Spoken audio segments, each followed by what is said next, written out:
Evening everyone. आज हम लोग पढ़ रहे हैं कल जो टॉपिक हमने छोड़ दिया था, सेकंड, स्वदेशी बहिष्कार।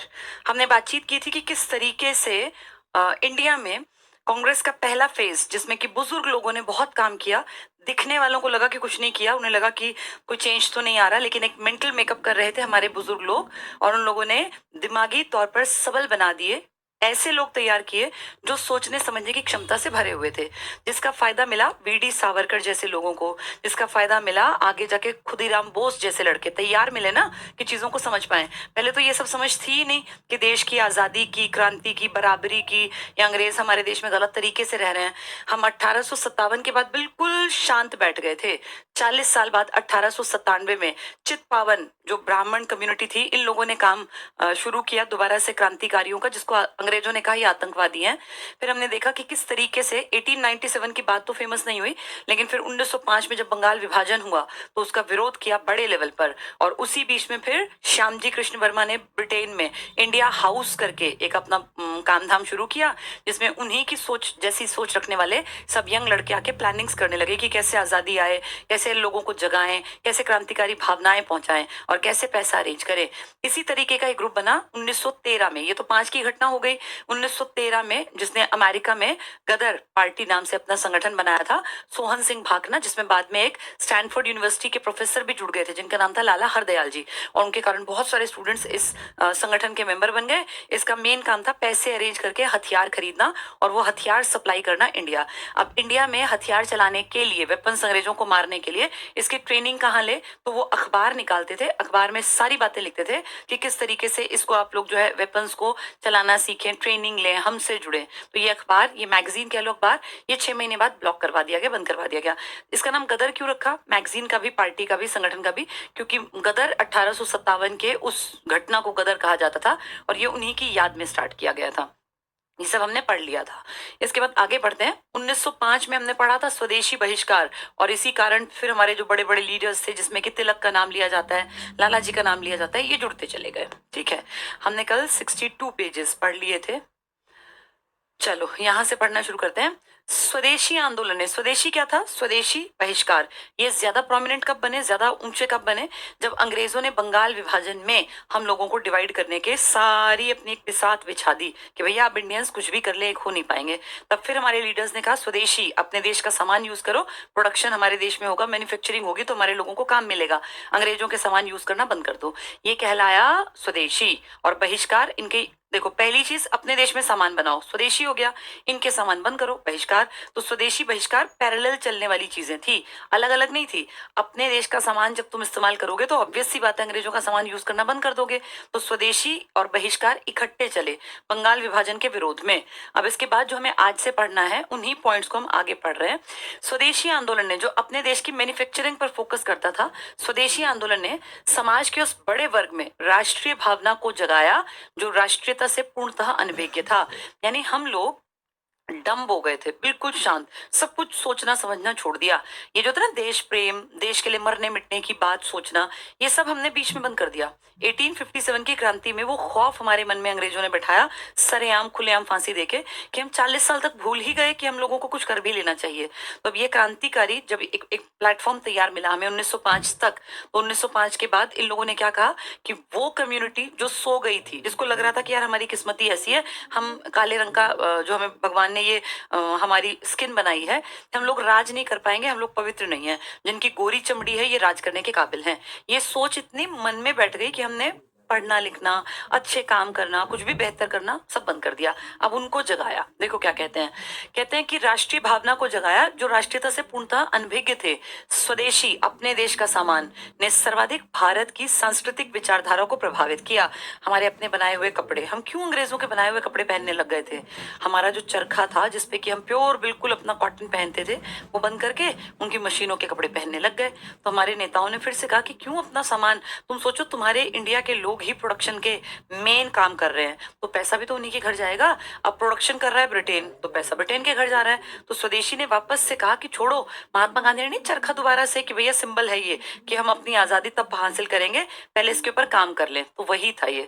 तो हमारी सांस्कृतिक विचारधारा को प्रभावित किया। सारांश क्या है, मोटी बात क्या है, मेन बात, स्वदेशी आंदोलन साम्राज्यवाद के विरुद्ध पहला सशक्त राष्ट्रीय आंदोलन था। इससे पहले हम लोगों ने या तो 57 की क्रांति की थी, लेकिन वो भी पूरे ऑल ओवर इंडिया नहीं की थी हमने, उसमें बहुत सारे अमीर लोग आए ही नहीं थे, पंजाब ही नहीं आया था, बहुत लोग नहीं आए थे। तो अगर कहें कि पहली नेशनल लेवल पे बड़ा जो पूरा देश इकट्ठे की हाँ अपने देश का सामान इस्तेमाल करना है, वो स्वदेशी था। साम्राज्यवाद के विरुद्ध पहला सशक्त राष्ट्रीय आंदोलन भावी संघर्ष का बीज होकर समाप्त हुआ, बीज बोकर, यानी आगे जाके सारी चीजें तब ठीक होंगी जब शुरुआत की बेस की एक जो जरूरत है ना वो ठीक होगी। तो ये बीज क्या था कि भैया स्वदेशी।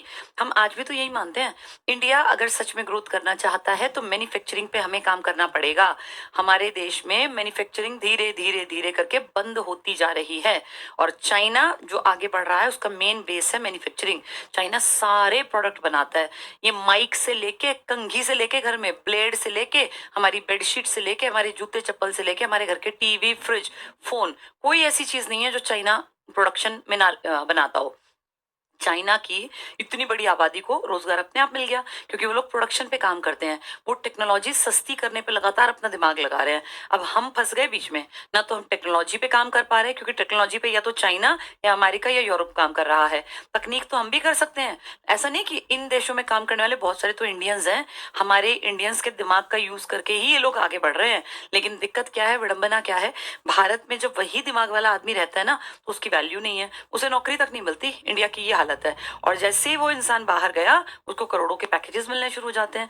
इससे क्या पता चलता है कि हम लोग अपने यहाँ पे जो कैलिबर वाले लोग हैं, योग्यता वाले लोग हैं, वो नीचे दब के, पिस के, कुचल के खत्म हो गए। और जब कुछ लोगों ने सोचा कि बाहर चलें तो हमें लगता है कि यार बाहर वाले एडवांस्ड हो गए। ये बाहर वाले हमारे देश के पढ़े लिखे लोगों के दिमागों का इस्तेमाल करके, हमारे कितने ही आईआईटीएन हैं जिनको इंडिया में अच्छा स्कोप नहीं दिखता, वो आईआईटी इंडिया से करके किसी बढ़िया कॉलेज से और फिर अमेरिका में, जर्मनी में, जापान में, ब्रिटेन में, यूके में कहीं भी सेटल हो जाते हैं। तो अब देखो उनके देश कमाई कर रहे हैं, हमारे देश के तैयार दिमागों से। एक बहुत बड़ा क्वेश्चन मार्क है, हम इन दिमागों को अपने यहाँ क्यों नहीं इस्तेमाल कर पाते? कारण हमारे पास प्रोडक्शन मैन्युफैक्चरिंग की चीजें हैं ही नहीं। हम प्रोडक्शन मैन्युफैक्चरिंग को बढ़ा नहीं रहे, हम धीरे धीरे धीरे खत्म कर रहे हैं। हमारा देश अगर चाहता है वापस से बहुत ग्रोथ करना तो हमारी सरकारों को इस बात पे काम करना पड़ेगा कि मैन्युफैक्चरिंग की यूनिट्स लगे ताकि लोगों को काम मिले। प्रॉब्लम क्या है, मैन्युफैक्चरिंग की यूनिट में आने वाला खर्चा, हमारी तकनीक सस्ती नहीं है। चाइना एक बेडशीट को 200 रुपए में बना रहा है, हमारी सेम बेडशीट इंडिया में 450 की बन रही है। अब वो यहाँ भेज के 300 में खुश हो रहा है कि मैंने सस्ती भेज दी। हम सबसे सस्ती भेजेंगे तब भी बेचेंगे, तब भी हमें 500 रुपए की लेनी पड़ी। अब ग्राहक को क्या फर्क पड़ता है चाइना की इंडिया की? उसको देखना भैया 600 में मेरी 2 आ रही है, चाइनीज वाली, इंडियन वाली 500 में एक, तो मैं चाइनीज की 2 ले लेता हूँ। भाई 2 बेडशीट तो कोई भी लेगा ना। तो आप ये देखो, अब उनकी तकनीक उनको पैसे कमा के दे रही है, हम तकनीक में पिछड़ गए। तो इस पे काम करने की बहुत जरूरत है। देखें, बंगाल विभाजन पर पूर्वी बंगाल, पूर्वी मतलब हमसे अगला, हम तो पश्चिम बंगाल है ना, ये बांग्लादेश के लेफ्टिनेंट गवर्नर सर वेमफायल्डे फुल्लर ने मुसलमानों को अपनी चहेती पत्नी कहा। देखा अब ये क्या खेल खेल रहे हैं, ये मुस्लिम्स को अपनी तरफ खींच रहे हैं कि ये जो संस्था है कांग्रेस, ये तो है हिंदुओं की, तुम जो हो हमारे फेवरेट हो, हम तुम्हारे लिए काम करेंगे। तो एक आदमी, एक अंग्रेज कह रहा है मुस्लिम कम्युनिटी को जो बांग्लादेश की तरफ ज्यादा है कि ये मेरी चहेती पत्नी है, यानी मैं इसका खास ख्याल रखूंगा, मैं इनके लिए कुछ ना कुछ अच्छा करूंगा। महात्मा गांधी, अब ये तो नेगेटिव बात कहेंगे, इन्होंने क्या लिखा, भारत का वास्तविक जागरण बंगाल विभाजन से शुरू हुआ।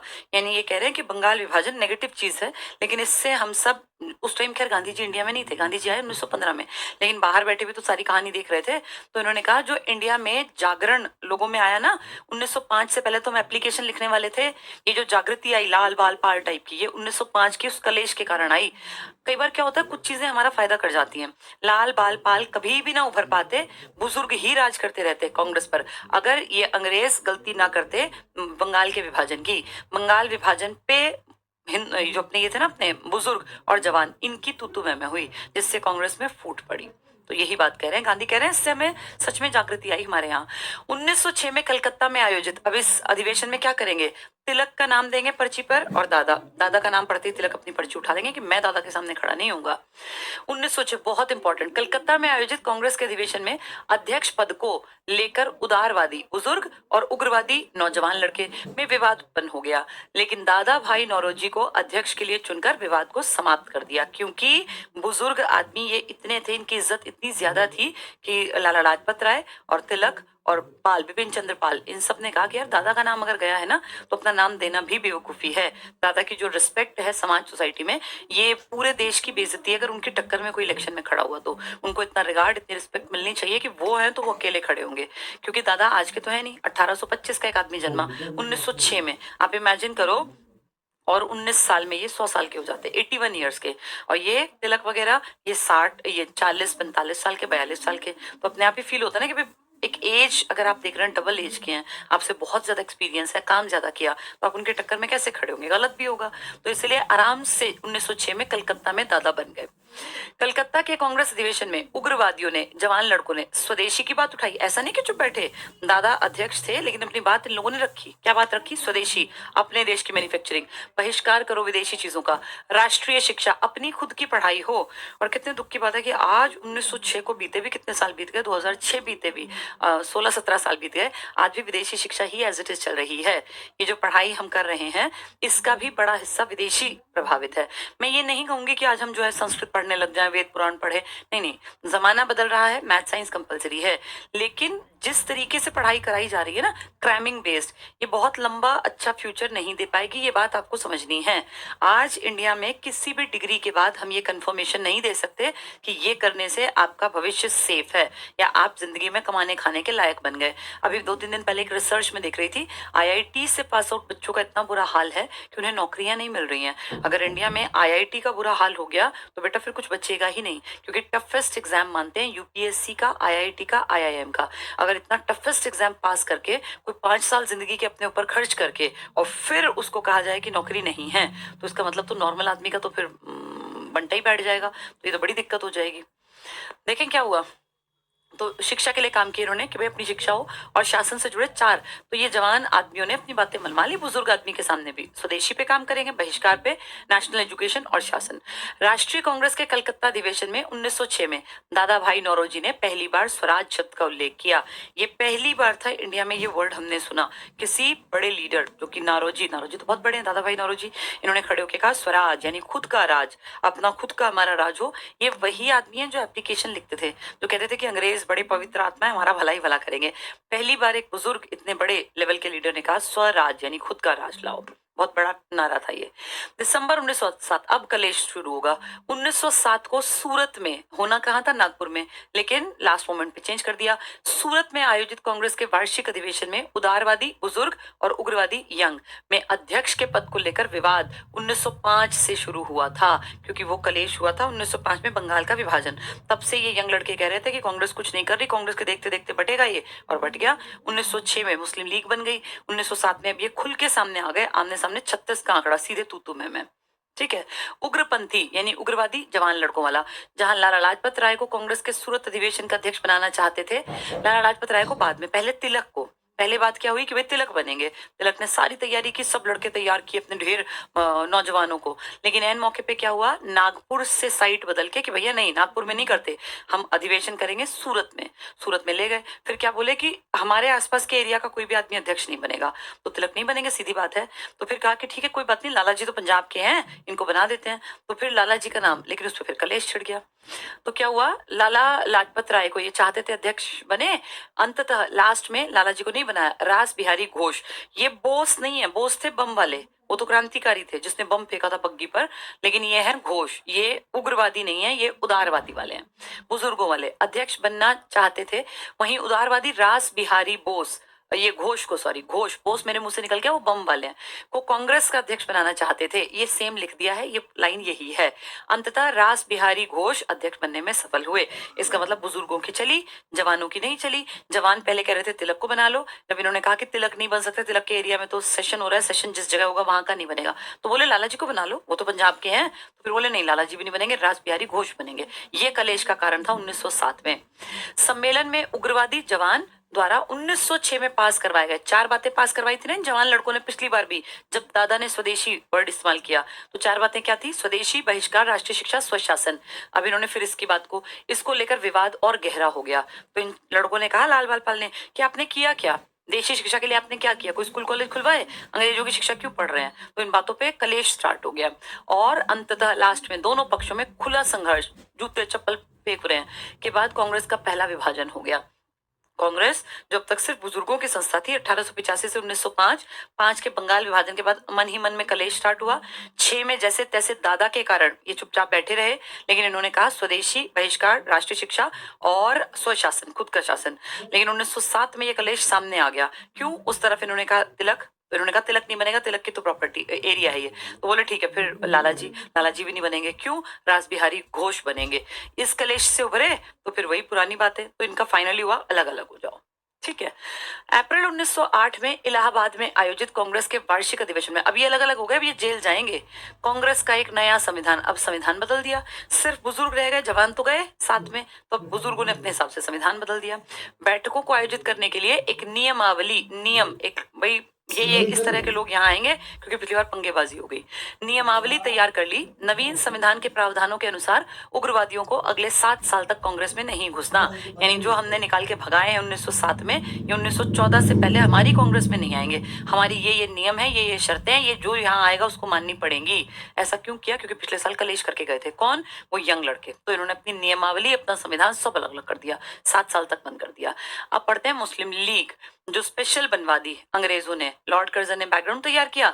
ढाका के सलीमुल्लाह खां और मेन अगर कहें तो कर्जन का बीज बोया हुआ था, सामने आगे बड़ा बाद में बना। मुस्लिम लीग 1906। बंगाल विभाजन हिंदू और मुसलमानों के बीच सांप्रदायिक फूट का सबसे बड़ा कारण बना। ऐसा बिल्कुल नहीं है कि पहले लड़ते नहीं थे, लड़ते थे, लेकिन फिर भी तो एक साथ थे, 1000 साल से एक साथ रह रहे थे भैया। 1206 में पहली बार राज स्टार्ट हुआ था। पहला मुस्लिम जिसने राज किया था प्रॉपर तरीके से, कुतुबुद्दीन ऐबक। 1206 से 1905 तक सब ठीक था। 1200 से लगाना 1300, 1400, 1500, 1600, 1700, 1800, 1900, 1906 ना, अगला 1206, अब हम 1906 पढ़ रहे हैं, यानी 700 साल तक सब चीजें ठीक थी, जिसमें लड़े भी, मरे भी, कलेश भी हुए, लेकिन फाइनली एक साथ थे भाई, घर परिवार की तरह थे। अब देखना कैसा क्या किया उन्होंने। तो फूट का सबसे बड़ा, बंगाल विभाजन की घोषणा के बाद ही अक्टूबर 1906 को आगा खां, ये इंपॉर्टेंट है, आगा खां के नेतृत्व में मुसलमानों का एक शिष्टमंडल तत्कालीन वायसराय लॉर्ड मिंटो से, अब ये चला गया कर्जन, अगला आ गया मिंटो। कर्जन बीज बो के गया, उसको उसको पानी देगा मिंटो, मिंटो इसको पूरा बड़ा करेगा। कैसे? मार्ले मिंटो सुधार भी तो लाएंगे, लिख देंगे ये वाली सीटें जिन पे मुस्लिम बाहुल्य है, यहाँ सिर्फ मुस्लिम उठेंगे, जहाँ हिंदू बाहुल्य वहां हिंदू। तो ये वो बीज बोने वाला कर्जन, और बीज को जब वो थोड़े से कोपल निकल आई तो बड़ा करने वाला मिंटो। देखो ध्यान से, आगा खां मुस्लिम कम्युनिटी के एक बड़े लीडर अपने कुछ लोगों को लेके जाके और मिंटो से मिले। मिंटो क्या कहेगा कि हाँ अलग हो जाओ। मुसलमानों का एक शिष्टमंडल तत्कालीन वायसराय लॉर्ड मिंटो से शिमला में मिला। शिष्टमंडल ने प्रांतीय, कि भाई प्रांत में हमारी सीटें, केंद्रीय नेशनल लेवल पे और स्थानीय निकाय जो लोकल होगी गवर्नमेंट, निर्वाचन के लिए मुसलमानों के लिए एक विशिष्ट स्थिति की मांग की। क्या बोले कि भैया हमारे लिए भी सीटें आरक्षित होनी चाहिए, हमारे लोकल लेवल पे, सेंट्रल लेवल पे, हर जगह पर। ये कौन कह रहा है? आगा खां। किसको रिप्रेजेंट करते हैं? मुसलमानों को। किसके घर जाके कह रहे हैं? मिंटो। मिंटो तो इसी बात के चक्कर में बैठे थे, जिसके जवाब में मिंटो ने मुसलमानों को आश्वस्त कर दिया कि ठीक है फ्री होके जाओ, मैं सीट दिलवा दूंगा, कि उनके राजनीतिक अधिकारों और हितों की भारत में रक्षा की जाएगी। ये तो यही तो चाहते थे कि मुस्लिम्स इनसिक्योर फील करें और हमारे पास आए और हम ऐसा नियम बना दें कि हिंदू मुस्लिम फिर एक साथ ना बैठ पाए। तो इनका तो काम आगे से आगे बन गया। 1905 में कर्जन बीज डाल के गया और उस बीज में से थोड़ा सा पौधा निकला। आगा खां किसके घर चले गए? Viceroy Lord Minto. क्या बोले कि हमें सेफ्टी चाहिए। इसने कहा बिल्कुल आपकी सेफ्टी रखेंगे, हर प्रांत में, हर जगह जहां आपकी पॉपुलेशन, आपका ध्यान रखेंगे। तो उस पौधे को जल मिलने लग गया। आगे देखो, ढाका के नवाब, नवाब है मतलब पैसे वाला आदमी, पैसे खर्च करेगा। मीटिंग होगी तो मैंने कहा था ना, कांग्रेस की 3 दिन के मेले में पैसा खर्च होता था। भैया कोई खाना भी बनेगा, 3 आदमी दिन तक, अगर 100, 150, 200, 1000, 1500 आदमी रुक रहे हैं, 3 टाइम का खाना भी खाएंगे, चाय भी पियेंगे, टेंट भी लगेंगे, कालीन बिछेगा, माइक भी सिस्टम होगा, तो खर्चा तो होगा, फ्री में तो नहीं होता ना। तुम्हारे घर 10 आदमी आ जाएं और कहें कि हम 10 दिन तक रुकेंगे, तो क्या तुम्हारा जो बजट है वो हिलेगा या नहीं हिलेगा? सबका हिलेगा, क्योंकि वो सुबह बेटा जितनी रोटी तुम्हारे घर में, मान लो 10 रोटी बनती है, तुम 3-4 आदमी हो, 10 और आ गए, अब बन रही है 60 रोटी, तो 10 का खर्चा और 60 का खर्चा बराबर कैसे? तुम दिन में 2 टाइम चाय पीते थे, 4-4 आदमी थे, 5-5, ठीक है, 10 कप। अब 10 आदमी एक टाइम एक्स्ट्रा जुड़ गए, तो 10-10, 20 कप एक्स्ट्रा प्लस में सोचो, दूध, चाय पत्ती, हर चीज बढ़ गई ना, तो ये खर्चे के काम थे। अब मुस्लिम लीग तो इकट्ठी हो गई, लोग हो गए, लेकिन खर्चा कौन करेगा? तो एक नवाब खर्चा करेगा, क्योंकि अगले के पास पैसे हैं। नवाब सलीम उल्लाह के नेतृत्व में 30 दिसंबर 1906 को ढाका में अखिल भारतीय मुस्लिम लीग की स्थापना की घोषणा की गई। तो नवाब ने कहा भाई खर्चा मैं करूंगा, मैं हूं इसका भाई आगे बढ़ाने वाला। नवाब का नाम क्या? सलीम उल्लाह, 1906, ढाका का था। ऐसे थे। वो आदमी कौन जो गया और मिंटो से मिला, उनका नाम क्या था? उनका नाम ये इंपॉर्टेंट है दोनों, एक तो आगा खां और एक सलीमुल्लाह। सलीमुल्लाह तो ये रहे, और आगा खां पहले वाला जो मिल रहा था, उसके पास पैसे नहीं है, पैसे इनके पास है ज्यादा।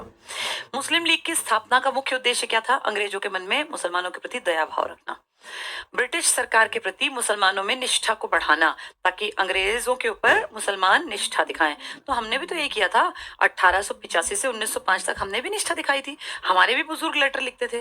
मुस्लिम लीग अभी अभी बनी है, तुरंत पंगेबाजी क्यों ले, खत्म कर देंगे। तो इन्होंने भी स्टार्टिंग में वही तरीका कि भैया निष्ठा दिखाओ, अंग्रेजों को दिखाओ कि हमें तुमसे कोई दिक्कत नहीं।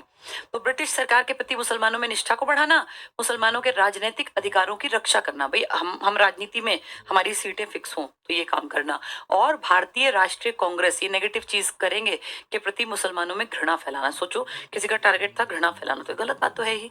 इनका मेन टारगेट था अंग्रेजों का साथ लेके हम भी आगे बढ़े, जैसे कांग्रेस आगे बढ़ रही है। कांग्रेस 20 साल तक अंग्रेजों के साथ साथ चली, इसलिए कांग्रेस बची रही, वरना कुचल देते।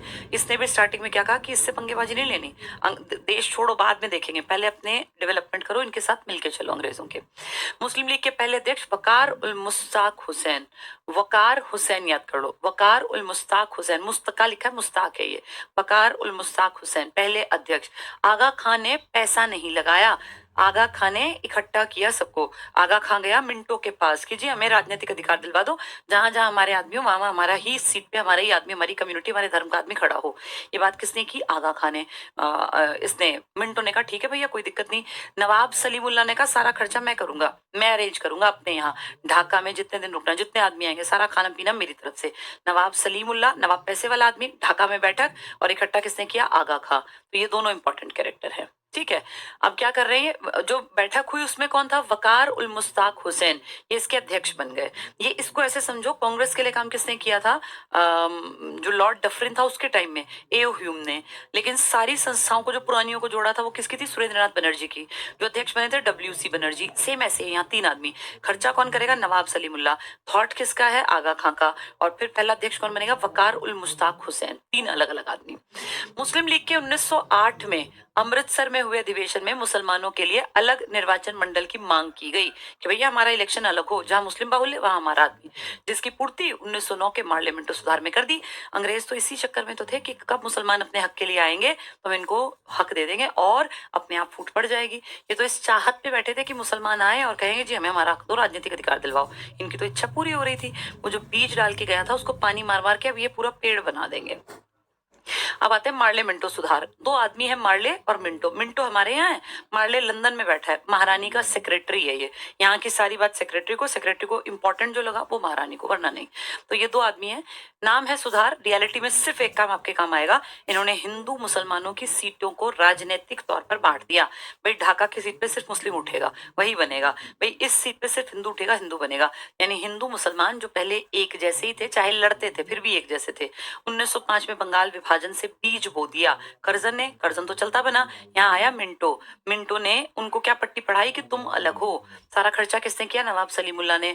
थॉट किसने दिया? आगा खान ने। पहला अध्यक्ष कौन बना? वकार उल मुश्ताक हुसैन। और फिर धीरे धीरे संख्या बढ़ती गई बढ़ती गई बढ़ती गई। अब 1909 में इन्होंने लिखत पढ़त में कर दिया, हिंदुओं की सीटें अलग, मुसलमानों की सीटें अलग। ये भले किसी के नहीं थे अंग्रेज। कुछ लोग सोचें कि ये किसी का भला नहीं कर रहे बेटा, पहले इन्होंने कांग्रेस के साथ भी ऐसे ही खेल खेला, अब मुस्लिम लीग के साथ। तो लॉर्ड कर्जन के बाद मिंटो भारत के गवर्नर जनरल बने और इंग्लैंड में जॉन मार्ले, मार्ले इंग्लैंड में और मिंटो हमारे यहाँ भारत के सेक्रेटरी बने। ये वो समय था जब समूचा भारत राजनीतिक अशांति की तरफ धीरे धीरे बढ़ रहा था। क्यों अशांति? क्योंकि हिंदू मुस्लिम कलेश हो रहे थे। अशांति तो अपने आप फैलेगी, तो अशांति में फिर ये जो लेकर आए थॉट, उससे अशांति काफी हद तक बंद हुई, ऐसा लोगों को लगा। मार्ले मिंटो सुधारों के संकल्पना और निर्माण में उदारवादी नेता, बुजुर्ग लोग, गोपाल कृष्ण गोखले के सुझावों को भी स्थान दिया गया। गोपाल कृष्ण गोखले बुजुर्ग लीडर हैं, 1915 में ये एक्सपायर हो जाएंगे। इनकी बातों पे भी थोड़ा सा काम किया मार्ले मिंटो ने।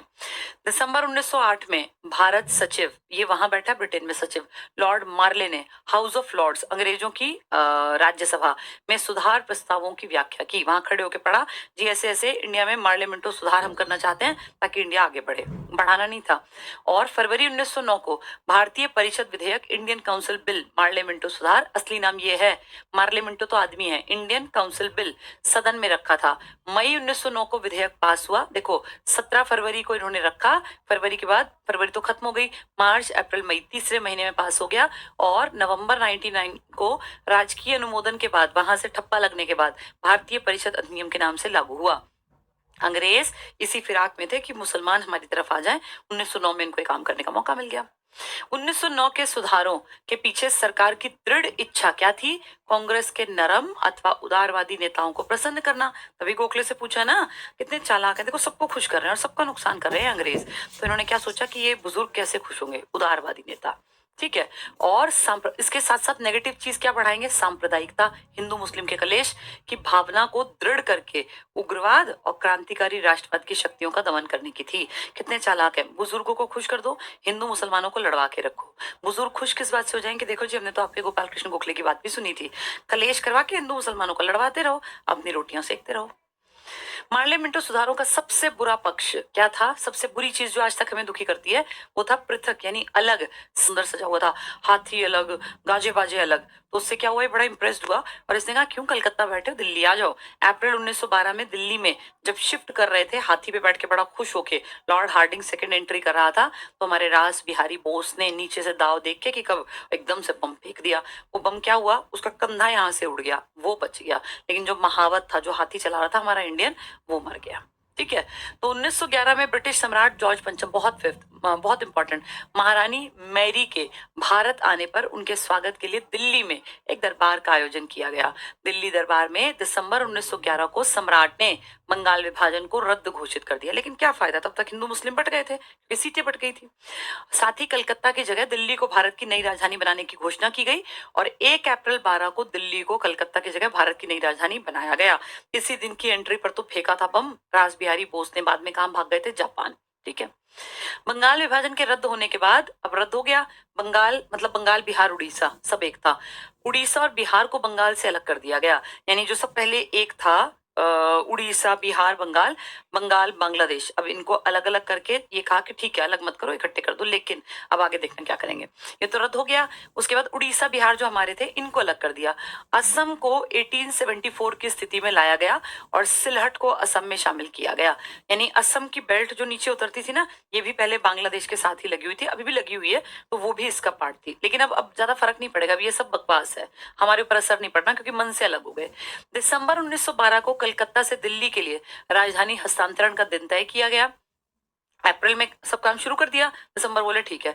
जिस समय वायसराय हार्डिंग अपने परिवार और ब्रिटेन के शाही राजवंश के साथ एक लंबे जुलूस में समारोह पूर्वक दिल्ली में प्रवेश कर रहे थे, उसी समय उन पर बम फेंका गया जिसमें हार्डिंग घायल हो गए। ये बम फेंकने वाला था रास बिहारी बोस, बाद में वो जापान भाग गए थे, वरना पकड़े जाते मारते तो वो चले गए। क्रांतिकारी यही तो करते थे, मर्डर करके गायब। ये मर्डर नहीं हुआ, इसकी किस्मत अच्छी थी, महावत को लग गया और वो जो छतरी सी थी ना उस पर टकराया, उसका कंधा कंधा उड़ा बस। इसके बाद है फर्स्ट वर्ल्ड वॉर, क्योंकि इसमें हम भी प्रभावित हैं इसीलिए। फर्स्ट वर्ल्ड वॉर 20वीं सदी के द्वितीय दशक की सर्वाधिक महत्वपूर्ण घटना। तुम जानते हो फर्स्ट वर्ल्ड वॉर क्यों हुआ? ज्यादा की इच्छा। फर्स्ट वर्ल्ड वॉर का सबसे बड़ा कारण था मेरे पास ज्यादा प्रॉपर्टी हो, मेरे पास ज्यादा। कितनी अजीब बात है। महात्मा गांधी ने फर्स्ट वर्ल्ड वॉर में अपनी सेना भेजी हरियाणा पंजाब के लड़के, और कहा कि इनको लड़ाई में जितवा देना और फिर बाद में यहाँ से चले जाएंगे। भैया ये लड़ ही से ले रहे हैं कि ज्यादा हिस्से हमारे हों, तो तुम्हारे बने बनाए हिस्से को कोई क्यों ही छोड़ेगा। जैसे उस टाइम पर ये समझ नहीं थी, और इसी समझ के कारण नेटवर्क इशू है। नेटवर्क देखना, हमारे में इशू तो नहीं है, हमारे यहाँ ठीक चल रहा है बेटा, वो देख रहे हैं यही, पूनम कह रही हैं। तो हुआ क्या, आप देखो, ये जो था फर्स्ट वर्ल्ड वॉर, कारण क्या था? ज्यादा का लालच। अब महात्मा गांधी इस बात को उस टाइम नहीं समझ पाया, हम भी नहीं समझ पाते, ऐसा नहीं हम ब्रिलियंट थे, हमने तो पढ़ा, तो हमें फील हुआ कि भैया जिस चीज के लिए लड़ रहे हैं उस चीज को छोड़ के कोई क्यों ही जाएगा। लड़ रहे थे ज्यादा उपनिवेश मेरी ज्यादा प्रॉपर्टी, तो क्यों खाली करेंगे भारत को? उस टाइम पे समझ में नहीं आया। अगस्त 1914 को शुरू हुए फर्स्ट वर्ल्ड वॉर में, यानी अगस्त, हमारे यहाँ बारिशों के मौसम में, एक तरफ तीन थे ना, जर्मनी, ऑस्ट्रिया, हंगरी, तुर्की। जर्मनी, ऑस्ट्रिया, हंगरी, इटली और तुर्की। इटली था थाली का बैंगन, कभी इधर कभी उधर, कभी इधर कभी उधर, क्लियर नहीं था ये मैं किस ग्रुप का हिस्सा हूँ। दूसरी ओर क्या थे? फ्रांस, रशिया और इंग्लैंड। फर्स्ट वर्ल्ड वॉर का समर्थन कर रहे थे तात्कालिक भारत की राजनीतिक पार्टियां। अजीब बात, देखो सब कहते बिल्कुल ठीक है। कांग्रेस ही कह रही थी फर्स्ट वर्ल्ड वॉर में जाओ, अंग्रेजों का साथ दो, हमारे इंडियन लड़कों को। इसके अलावा मुस्लिम लीग, मॉडरेट जो बुजुर्ग टाइप के थे, नेशनलिस्ट, ये यंग लड़के, राजे रजवाड़े, सब कह रहे थे ठीक है। ज्यादातर लोग, उदारवादी भारतीय नेताओं ने, कुछ लोगों ने तो कहा था गलत है, लेकिन ज्यादातर ने कहा ठीक है। इस आशा में ब्रिटिश सरकार, हमें क्या उम्मीद थी, का समर्थन किया कि बदले में उनकी स्वराज या स्वशासन की मांग को पूरा कर दिया जाएगा। हम क्या सोच रहे थे कि ये हमें छोड़ के खाली करके चले जाएंगे। कितनी बेवकूफी, अगले लड़ी से ले रहे हैं कि ज्यादा हिस्सा मेरा, क्यों खाली करने लगे वो। राष्ट्रवादी नेता तिलक और गांधी ने युद्ध के दिनों में सरकार की सहायता के लिए धन और सेना के लिए सिपाही की व्यवस्था के लिए गांवों का दौरा किया। सोचो, हमने पैसा दिया है, हमारे गांव ने पैसा दिया, हमारे गांव ने अपने लड़के भी दिए, माओ ने अपने बेटे दिए, पिताजी ने पैसा दिया कमा के, और कहा कि देश के लिए कुर्बान, बेटा भी और धन भी। ये हमारे देश का पैसा खा के और वहां लड़ रहे थे। सोचो, हमारा तो डबल नुकसान है, हमारे लड़के भी जाएंगे, हमारा पैसा भी गया इंडिया का। लॉर्ड हार्डिंग सेकेंड, ये हमारा हेड था, इसकी बुद्धिमता और सहानुभूतिपूर्ण रवैये के कारण फर्स्ट वर्ल्ड वॉर में ब्रिटेन को भारत का पूर्ण समर्थन मिला। ये चालाक आदमी था, इसने बहला के बरगला के जैसे तैसे करके सबको कन्विंस कर लिया। गांधी को बेसिकली मना लिया कि गांधी जी आप अपने लड़कों को कहो कि शामिल हो। गांधी तो आए ही 15 में थे, युद्ध तो 14 से था, तो हम नहीं थे। 15 के बाद हम धड़ल्ले से इनकी मदद करने लग गए। फर्स्ट वर्ल्ड वॉर में ब्रिटिश सरकार द्वारा टर्की, मुस्लिम थे ना टर्की, के विरुद्ध युद्ध की घोषणा से मुस्लिम लीग का सरकार के प्रति मोह भंग हो गया। हुआ क्या? तुर्की, ऑस्ट्रिया, हंगरी, तुर्की और जर्मनी, ये मेन थे। इनमें तुर्की मुस्लिम बाहुल्य था, तो तुर्की ने क्या किया, तुर्की जो था इस हार गया, ये ऑस्ट्रिया, हंगरी, जर्मनी सब हारे थे। तुर्की के साथ बहुत गलत रवैया किया, अपनाया ब्रिटेन ने। तो फिर मुस्लिम लीग को फील हुआ कि तुर्की तो मुसलमानों का देश है, इसके साथ अगर अंग्रेज अच्छे नहीं है तो अंग्रेज हमारे साथ क्यों अच्छे हैं, कहीं हमारा इस्तेमाल तो नहीं कर रहे अंग्रेज। ये बात किसके मन में आई? बुजुर्गों के, जो मुस्लिम लीग को चला रहे थे।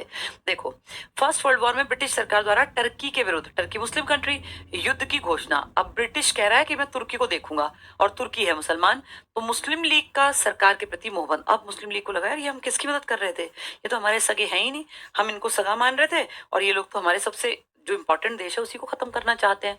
तो इनका मोह भंग हो गया, और अब लीग कांग्रेसी नेताओं के अधिक नजदीक आने लगी। यानी अब लीग को फील होने लगा कि हमने गलती कर दी, कांग्रेस ही ठीक है, ये अंग्रेज तो हमारे सगे बनने की कोशिश कर रहे हैं लेकिन है नहीं ये। हकीम अजमल खां, पुराने बुजुर्ग सारे, मोहम्मद अली, हसन इमाम, एहरार आंदोलन से जुड़े नेताओं ने मुसलमानों को अब सरकार की चाटुकारिता, छोड़ो तलवे चाटना, बंद करने को कहा, और राष्ट्रीय आंदोलन इंडिया वाले में हिस्सा लेने का आह्वान किया। यानी बुजुर्ग सारे मुस्लिम लीडर्स ने कहा छोड़ दो, हम बेवकूफ बना दिए इन लोगों ने, और वापस आ जाओ अपने कांग्रेस के साथ। कामागाटा मारू, ये क्या है? एक शिप है, जापान में का एक शिप था। हमारे यहाँ के एक आदमी ने, पैसे वाला था वो, उसने ये सस्ता ले लिया। इसमें बहुत सारे लोग सवार हुए और कलकत्ता के तरफ से चल पड़े कि भैया हम तो कनाडा जा रहे हैं, अमेरिका, वहीं काम करेंगे। वहाँ कुछ उसमें क्रांतिकारी भी थे। जब ये वहां उतरने लगे ना, तो अमेरिकी सरकार ने कहा कि हम इंडिया से आए किसी भी आदमी को यहाँ उतरने नहीं देंगे, तुम आतंकवाद फैलाते हो, तुम हमारे यहाँ गड़बड़। क्योंकि देखो 1913 में गदर पार्टी पकड़ी गई थी, वो गदर पार्टी वाले अखबार पकड़े गए ना कि ये इंडियंस गड़बड़ कर रहे हैं। तो उन्होंने 14 में कामागाटा मारू जब शिप पहुंचा कनाडा के तट पर उत्तरी अमेरिका, तो उन्होंने कहा इंडियंस पकड़ो, इनको इनको नहीं उतरने दो, ये पिछले साल भी गड़बड़ करके गए।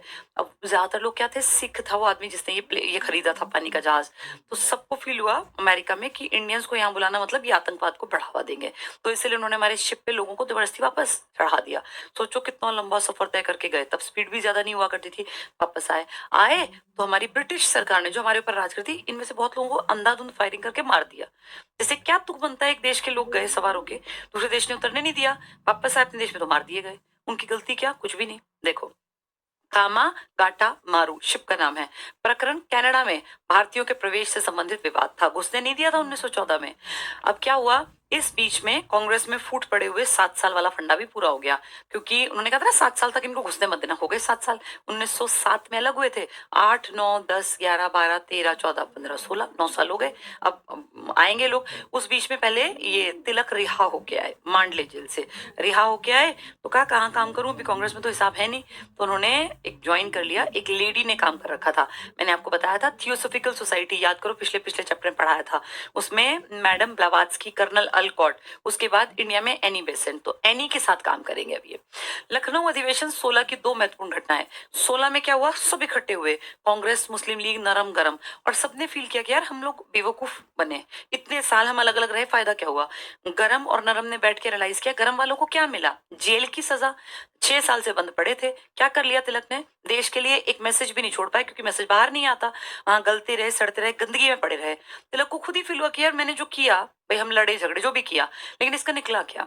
इस तरफ जो बुजुर्ग थे उन्हें फील हुआ कि इन पिछले 7-8 सालों में हमने क्या स्टेप लिया, हमारे सामने ये बंगाल बटा, हमारे सामने मुस्लिम लीग बनी, हमारे सामने डिवीजन हुआ, हमारे सामने मार्लियामेंटो हुआ, दिल्ली में ढेर पैसा बहाया दिल्ली दरबार के नाम पे, जबकि हमारे यहाँ काल पड़ा हुआ था, हम कुछ नहीं कर पाए। ये बुजुर्गों ने भी फील किया, जवानों ने भी, सब एक साथ आ गए, माफी मांगी एक दूसरे से। एक गलती कर गए बस, हम सब खुश थे, बहुत बढ़िया था। एक गलती क्या, मुस्लिम लीग ने कहा मेरी आइडेंटिटी को आप स्टेज पे हाँ करो कि हम अलग हैं, मुस्लिम अलग हैं। ये हमारी गलती रही, सबसे बड़ी चूक रही, जो कांग्रेस ने अपने अधिवेशन में लखनऊ में जो ये समझौता था, यहाँ पे खड़े होके ये बात बोल दी कि मुस्लिम कम्युनिटी अलग है और इनका निर्वाचन अलग होना चाहिए, सबसे बड़ी गलती थी। देखो लखनऊ अधिवेशन 16 में 2 महत्वपूर्ण घटनाएं, उग्रवादियों का एक बार फिर कांग्रेस में पुनर्प्रवेश, आ गए ना वहां से रिहा बिहा होके, और दूसरा स्टेप कांग्रेस और मुस्लिम लीग के बीच ऐतिहासिक लखनऊ समझौता। इसमें कांग्रेस से क्या गलती हो गई, इन्होंने पब्लिकली ये बात मान ली कि मुस्लिम हिंदुओं से अलग हैं। ऐसा करने का सीधा मतलब था सारे मुसलमानों को अलग करवा देना, जो कि गलत था। 1913 में मुस्लिम लीग के लखनऊ अधिवेशन में पहली बार जिन्ना ने, अच्छा अब एक कैरेक्टर नया उभर गया, जिन्ना, मोहम्मद अली जिन्ना। जिन्ना एक ऐसा आदमी है जो कांग्रेस की बैठकों में भी गया मुस्लिम होने के बावजूद, और मुस्लिम लीग में भी गया। बाद में फिर उन्होंने कांग्रेस से नाता तोड़ा और मुस्लिम लीग के लिए काम किया, लेकिन जिन्ना पढ़े लिखे काबिल थे शुरू में, बाद में खैर वो बहुत कट्टर बन गए थे। देखें जरा, तो 13 में, 16 में नहीं 13 में मुस्लिम लीग के लखनऊ अधिवेशन में पहली बार जिन्ना ने हिस्सा लिया, मुस्लिम लीग, और उसी वर्ष कांग्रेस के कराची अधिवेशन में भी जिन्ना उपस्थित थे।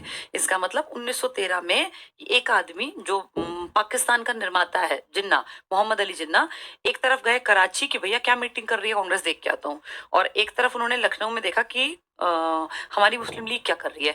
मुस्लिम लीग में भी अब तक ये नहीं आए थे, इनकी पहली बैठक थी, और यही पहली बैठक थी इनकी कराची में हिंदुओं की, कांग्रेस की। तो ये दोनों की तरफ बैठ गए 13 में, ये इंपॉर्टेंट पॉइंट है। लीग ने, अब लीग कौन, मुस्लिम लीग, लखनऊ अधिवेशन 13 में पहली बार जब ये गए थे, स्वशासन के राष्ट्रीय लक्ष्य को स्वीकार किया और कांग्रेस के साथ सहयोग की आवश्यकता पर बल दिया। यानी जब जिन्ना गए तो इनके सामने लीग ने कहा कि हमें कांग्रेस की मदद करनी चाहिए, अंग्रेज हमारा फायदा उठा रहे हैं, ठीक है, कांग्रेस के साथ सहयोग की आवश्यकता पर बल दिया। जबकि 14 में अब लड़ाई हो गई, कांग्रेस के मद्रास अधिवेशन में भी स्वशासन की मांग पर जोर दिया गया। इस तरह फर्स्ट वर्ल्ड वॉर, ये लड़ाई से पहले ही कांग्रेस और लीग दोनों का समान लक्ष्य ब्रिटिश साम्राज्य के अंदर स्वशासन निर्धारित करना। इसका मतलब कांग्रेस और मुस्लिम लीग का मोटो तो एक ही था, अपने देश का राज अपने हाथ में लेना, लेकिन गलती क्या कर गए, धर्म के नाम पे बट गए। उस बंटवारे को बहुत जल्दी ये समझ भी गए थे, लेकिन आगे जाके फिर वो बंटवारा कहीं ना कहीं, वो बीज जो था ना, वो खत्म नहीं हुआ। 1915 में जिन्ना के प्रयासों से, अब जिन्ना 13 से कोशिश कर रहे हैं, कराची में गए कांग्रेस के में और लखनऊ में अपने में। अब क्या हुआ, 15 में जिन्ना के प्रयासों से बंबई में, अब ये एक साथ ले आया दोनों को, बंबई में कांग्रेस और मुस्लिम लीग के अधिवेशन साथ साथ हुए। ये बड़ी बात थी, बड़ी अचीवमेंट। दोनों संगठन आपसी सहयोग के द्वारा देश में संवैधानिक सुधार की योजना बनाने लग गए। उसे लागू करवाने के लिए सरकार पर दबाव डालने पर सहमत हुए। यानी एक आदमी दोनों की मीटिंग में जा जाके उनको एक जगह ले आया। कौन है ये? मोहम्मद अली जिन्ना। पहले कराची गए थे कांग्रेस के लिए, लखनऊ गए थे अपनी मुस्लिम लीग 13 में, 15 में बोले दोनों आता हूँ, दोनों का मैनेज कराता हूँ मुंबई में। तो मुस्लिम लीग भी और कांग्रेस भी मुंबई में। ठीक है। लीग और कांग्रेस द्वारा नियुक्त समितियों ने मिलकर, अब ये मिलकर काम कर रही हैं जिन्ना के कारण, एक संयुक्त योजना बनाई जो 16 के कांग्रेस के लखनऊ अधिवेशन, जिसे कांग्रेस लीग योजना, अब 16 में सब इकट्ठे हो रहे हैं तो यहाँ उसके ऊपर डिस्कशन होगा। तो इसका नाम क्या दिया देखो, कांग्रेस लीग, क्योंकि कांग्रेस और मुस्लिम लीग एक स्टेज पे आई थी। लखनऊ पैक्ट, लखनऊ में समझौता हुआ तो इसी को कांग्रेस लीग समझौता या कांग्रेस पैक्ट या लखनऊ पैक्ट भी कहते हैं, कांग्रेस और लीग पैक्ट। लखनऊ समझौते के द्वारा कांग्रेस ने पहली बार मुसलमानों के लिए, अब ये गलती है कांग्रेस की, कांग्रेस मानेगी, प्रथम को पृथक करना, निर्वाचन मंडल की मांग औपचारिक रूप से स्वीकार कर ली। यानी खड़े होकर स्टेज पे हमारी कांग्रेस के लीडर्स ने कहा, जहां अंबिका चरण मजूमदार थे, कि भाई हम मानते हैं कि कांग्रेस अलग है, मुस्लिम लीग अलग है, इनके अधिकार अलग है। ये गलती थी। आगे क्या हुआ, जो कालांतर में हानिकारक सिद्ध हुई। बस फिर मुस्लिम्स ने कहा आगे जाके कि तुम लोग तो कह रहे थे हम अलग हैं, तो हमें तो अपना देश अलग चाहिए। लखनऊ समझौते के अंतर्गत तैयार 19 सूत्री ज्ञापन पत्र में ब्रिटिश सरकार से भारत को अविलंब, क्या कह रहे हैं, बिना रुके हमें स्वशासन दो, प्रांतीय विधान परिषद बनाओ, लोकल लेवल की, गवर्नर जनरल की विधान परिषद का विस्तार करो, हमें भी जगह मिलनी चाहिए इसके साथ बैठने की, इनमें अधिक निर्वाचित सदस्यों का प्रतिनिधित्व देने की मांग प्रमुख रूप से की। यानी हमने क्या कहा, हमारी एक तो लोकल गवर्नमेंट बनवा दो, एक आपकी जो वायसराय है इसकी कार्यकारिणी में हम भी बैठेंगे, हमारा भी तो योगदान होगा, ये सब कर लो। लखनऊ समझौते के अंतर्गत भारत के लिए स्वशासित डोमिनियन की मांग की गई। लखनऊ समझौते में कहा कि हम अपना देश खुद से चलाएंगे, ठीक है अंग्रेज बैठे रहेंगे ऊंचे पदों पर, लेकिन लोकल लेवल पे हम काम करेंगे, जिसकी ओर तो सरकार ने कुछ ध्यान नहीं दिया नहीं सरकार ने, किंतु कांग्रेस ने मुसलमानों को प्रतिनिधित्व के क्षेत्र में जो रियायतें दी, उन्हें 19 में मॉन्टेग्यू चेम्सफोर्ड सुधारों में आधार बनाया गया। यानी अंग्रेजों ने तो हमारी बात सुनी नहीं सुनी, कान से उतार दी, लेकिन हमने मुसलमानों को जो सीट दी उसको हमने पक्का कर दिया, हमने भी स्टैंप लगा दी कि अलग है। ये काम शुरू हुआ था 1905 में करजन के टाइम पे, फिर मिंटो ने इसमें 1909 में काम किया। अब हम खुद ही मान गए जिन्ना काम कर रहे हैं, 13 में इधर भी, 15 में इकट्ठे ले आए, 16 में सब इकट्ठे स्टेज पे, और कांग्रेस क्या मान गई कि मुस्लिम हमसे अलग हैं। यहाँ जाके कलेश दोबारा से बीज बो दिया हमने। ठीक है। ये दो आदमी है मॉन्टेग्यू चेम्सफोर्ड। कांग्रेस के लखनऊ समझे सम्मेलन यानी 16 में उग्रवादी, गुस्से वाले, उदारवादी, सॉफ्ट को पुनः एक करने में तिलक और एनी बेसेंट की भूमिका महत्वपूर्ण थी। तिलक और एनी बेसेंट, एनी तो लेडी है, तिलक हमारे बड़े लीडर हैं, इन दोनों ने किसके लिए काम किया कि भाई इकट्ठे हो जाओ। दूसरी तरफ किससे किया, जिन्ना ने। जिन्ना एक स्टेज पर लाए कि भैया पहले मुंबई में इकट्ठे हो जाओ, फिर लखनऊ में सब दलों को इकट्ठा कर दिया। हमारे लिए काम किया एनी और तिलक ने। ठीक है। अब ये एनी तिलक का आ गया होम रूल लीग। चलो बेटा आज इतना ही पढ़ते हैं, अगली क्लास का टाइम कितना रखा हुआ है? हाँ ठीक है, तो बेटा इतना ही करते हैं क्योंकि दूसरी क्लास का टाइम जो है वो हो जाएगा। ठीक है। अब इसको कल पढ़ेंगे, कल नया टॉपिक शुरू करेंगे, होम रूल लीग। ये 102 पेजेस हैं, 76 पेज से कल शुरू करेंगे, तो हमारे अब 27 पेज बच गए हैं। इनमें अब हमारी में देखना धीरे धीरे ना स्पीड पकड़ेगा। अब गांधी जी आ गए हैं क्योंकि होम रूल लीग 16 में हुआ और 16 से पहले गांधी जी 15 में आ गए, पर अभी गांधी को कोई जानता नहीं, अभी सब अपने अपने काम कर रहे हैं, जिन्ना अपना काम कर रहे हैं, तिलक, एनिवेशन सब अपने अपने हिसाब से काम कर रहे हैं। अब आगे आने वाले टाइम में गांधी, गांधी के साथ फिर भगत सिंह, फिर गांधी के साथ सुभाष चंद्र बोस, और वो सारी यात्राएं वो सब चलेगा। चलो थैंक यू बेटा, गुड नाइट।